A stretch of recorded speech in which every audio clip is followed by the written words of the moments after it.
কথায় আছে ছোট মরিচের ঝাল বেশি। অল্প বয়স্ক এই তরুণী বৃদ্ধকে বিয়ে করে হতে চায় কোটিপতি। বিস্তারিত আমরা তাদের কাছ থেকে জানার চেষ্টা করব। আসলে এই যে আপনি এই বৃদ্ধ বয়সে এরকম একজন তরুণী মেয়েকে বিয়ে করলেন, মূলত কারণটা কি? আসলে বিয়ে করছি, আমার এই যে বিশাল বাড়ি, এই বাড়িতে কেউ থাকে না বাবা। ওই যে আমার একটা ছেলে ছেলে বউ নিয়ে চাকরির সুবাদে ঢাকা থাকে, আবার মেয়ে বিয়ে দিছি স্বামীর বাড়ি থাকে। এই বাড়িতে একলা একলা আমার আর ভাল লাগে না। তো ও মেয়েটা আমার বাড়িতে কাজ করতো। এখন আমি চিন্তা করলাম এই একাকিত্ব গোছানোর জন্য আমার একজন সঙ্গী দরকার। ইচ্ছা করলে কাজের মেয়ে দুই চারটা রাখা যায়, কিন্তু কাজের মেয়েরা তো আসলে সব কাজ করতে পারে না। এই জন্য আমি ওরে বিয়ে করে ফেলাইছি। আচ্ছা, ঠিক আছে, আপনার একজন সঙ্গী, জীবন সঙ্গিনী দরকার বিধায় আপনি বিয়ে করেছেন, কিন্তু এরকম একজন অল্প বয়স্ক মেয়েকেই কেন করলেন? আপনি আপনার ম্যাচুরিটি অনুযায়ী একজন মহিলাকে বিয়ে করতেন। না, এটা আপনি একমত ঠিক বলছেন, কিন্তু ও আমার বাড়িতে যেহেতু কাজ করে, আমার দেখাশোনা ও ভালো করে করতে পারে, আমাকে ও বোঝে।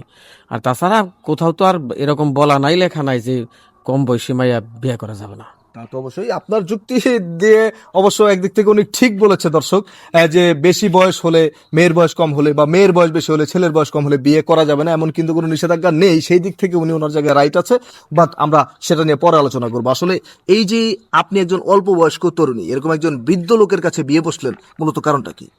আমি গরিব মেয়ে, এই বাসায় কাজ করি, আমি এই বাসার কাজের মেয়ে। তা উনি আমার বাবা মার কাছে আমার বিয়ের প্রস্তাব দিয়েছে।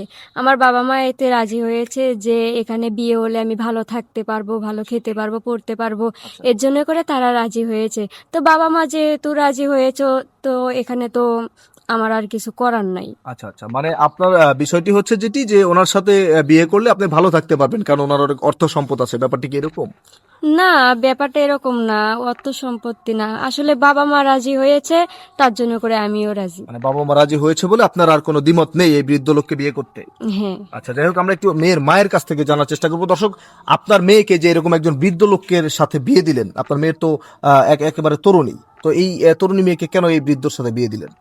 বাবারে, আমার চারটা ছেলে, চারদিকে গেছে গা বিয়া করে। অহন আমরা বুড়া বুড়ি, এই মেয়ের টাকাই আমরা চলাফেরা করে খাই।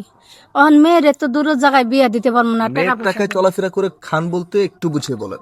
এই বাসায় কাজ করে, আচ্ছা, এই মানে ওনার বাড়িতে আপনার হ্যাঁ, মেয়ে কাজ করতো? কাজ করতো। আচ্ছা অন ওই যা টাকা পায় তাই আমরা দুইজন চলাফেরা করে খাই। অন আমাকে তো ধন সম্পদ নাই, বলে অন্য জায়গায় বিয়ে শাদী দিতে পারবো। তখন বাবাজি বলল যে বলে আপনার মেয়ের আমি বিয়ে করতে চাই। তখন আমি মনে করলাম বলে এই জায়গায় বিয়া দিলে আমার মেয়েটা সুখে থাকতে পারবো। কে আর এই জায়গায় যখন কাজ করতেছে, ছোটোর থেকে কাজ করতেছে, সেগো বাসায় থাকলে বিয়ে শাদী দিলে এনে সুখে শান্তিতে খাইতে পারবো। এই কারণে আমিও মতামত কইরা আলহামদুলিল্লাহ কইয়া পরে বিয়া দিয়ে দিচ্ছি। ঠিক আছে, আপনার মেয়ে সুখে থাকবে বলে আপনি এই বৃদ্ধর কাছে বিয়ে দিয়েছেন, কিন্তু এই বৃদ্ধর আসলে হায়াত মতো সবকিছুই উপরওয়ালার কাছে। তারপরেও যেহেতু ওনার বয়স হয়ে গিয়েছে, যে কোনো সময় উনি দুনিয়া থেকে বিদায় নিতে পারে, সেই ক্ষেত্রে আপনার মেয়ের ভবিষ্যৎটা কি হবে সেটা কি একবার চিন্তা করেছেন? ভবিষ্যৎ চিন্তা ভাবনা করছি যে বলে এই বাড়িতেই থাকলে ভবিষ্যৎ হইব কি, তার মেয়েরা আছে, ছেলেরা আছে, ভবিষ্যৎ তারা মেনে নিব, যাতে হ্যাঁ যখন এই বাড়ির কাজের মেয়ে ছিল তারা মেনে নিব। দর্শক, আমি একটু ক্লিয়ার করি আপনাদের মাঝে, ভিডিওটা আমরা আজকে কেন তৈরি করেছি সেটা আগে ক্লিয়ার করি। শুধুমাত্র আপনাদের বোঝানোর স্বার্থে কিন্তু আমরা ভিডিওটা তৈরি করেছি। সেটা হচ্ছে, এই তরুণী ওনার বাড়িতে, এই বড় বাড়িতে কাজের মেয়ে হিসেবে ছোটবেলা থেকে কাজ করতে করতে বড় হয়েছে। এখন এই ভদ্রলোকের স্ত্রী নাই, এখন এই ভদ্রলোক সেই সুবাদে এই মেয়েটিকে বিয়ের প্রস্তাব দিয়েছে এবং মেয়ের বাবা মা রাজি ছিল, রাজি থাকায় এই ভদ্রলোক তাকে বিয়ে করেছে। এখন তাদের এইখানে কিন্তু একটি ভুল ধারণা আছে, সেটি আমি ভিডিও শেষে বলবো। তার আগে আমি একটু, এটা হচ্ছে ওনার মেয়ে, আমি একটু ক্লিয়ার করি, ওনার মেয়ে, ওনার মেয়ের জামাই, এটা হচ্ছে ওনার ছেলে। আমি একটু ওনার ছেলের কাছ থেকে জানার চেষ্টা করবো, আসলে এই যে আপনার বাবা এই বৃদ্ধ বয়সে যে ঘটনাটি ঘটালো, এবার এরকম একজন তরুণী মেয়েকে আপনার বাবা বৃদ্ধ বয়সে বিয়ে করলো, এটা কি আসলে কোনো যুক্তিগত বিষয়? এটা কোনোভাবেই পসিবল না। কারণ এই মেয়েটার বয়স অল্প, বিয়ের বয়স কিন্তু হয় নাই, একদম অল্প বয়স। কারণ খুব ছোটবেলায় আমার এখানে কাজ করতেছে, দেখতেছি। এখনো বিয়ের বয়স নেই, 13 বা 14 হবে। আমার আব্বাও কিন্তু বয়স্ক লোক। হ্যাঁ, এখন এক পাও তার কবরে গেছে। কবে মরে কবে বাঁচে বলা যায় না, একমাত্র উপর আল্লাহ জানে। এখন এই মেয়ে যে আমার আব্বা বিয়ে করলো, বা এই মেয়েও যে বিয়ে পুষলো, বা তার পরিবারও যে দিল, এমনও হইতে পারে যদি উনি আল্লাহ না করতে মারা যায়, তাহলে এই মেয়ের ভবিষ্যৎ অন্ধকার না? তা তো অবশ্যই অন্ধকার। কিন্তু আমার কথা নাই ভাবলাম। তারপরে মানুষ সমাজে কি কইতেছে বোঝেনি তো, আমাদের একটা সম্মান আছে, আমরা ঢাকাতে থাকি, আমি বড় বিজনেস করি, আমার এই যে বউ নাই, সেও ভালো একটা চাকরি করে, তো আমাদের মান সম্মান তো রইলো না, সবাই তো কানাঘোষা করতেছে। এখন তার মানে এই বিষয়টা নিয়ে আপনারা দ্বিমত আছেন। আর দ্বিমত আছি মানে আমরা কোনো মতেই রাজি না, আচ্ছা আচ্ছা কোনো মতে রাজি না, আর এই বিয়ে কোনোভাবেই পসিবল না। আচ্ছা আচ্ছা দর্শক, আপনারা দেখতেই পারলেন আজকের ঘটনাটি।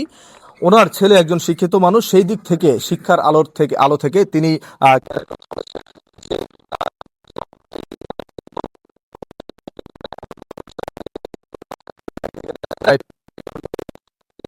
সময় তার হায়াত ফুরিয়েও যেতে পারে, যদিও হায়াত মত উপরওয়ালার কাছে, তারপরে যেহেতু তার ভারী বয়স হয়ে গিয়েছে, সেই দিক থেকে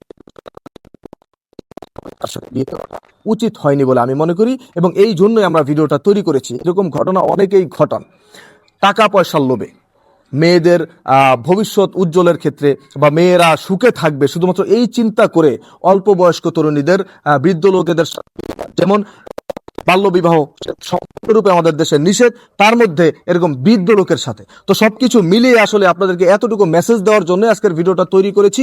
এই ধরনের ঘটনাগুলো থেকে আপনারা অবশ্যই সতর্ক থাকবেন, তা নাহলে এরকম তরুণীদের ভবিষ্যৎ একটা সময় অন্ধকার ছাড়া কখনোই আলোকিত হবে না। সবাই ভালো থাকবেন, কথাগুলো মাথায় নেবেন। ধন্যবাদ।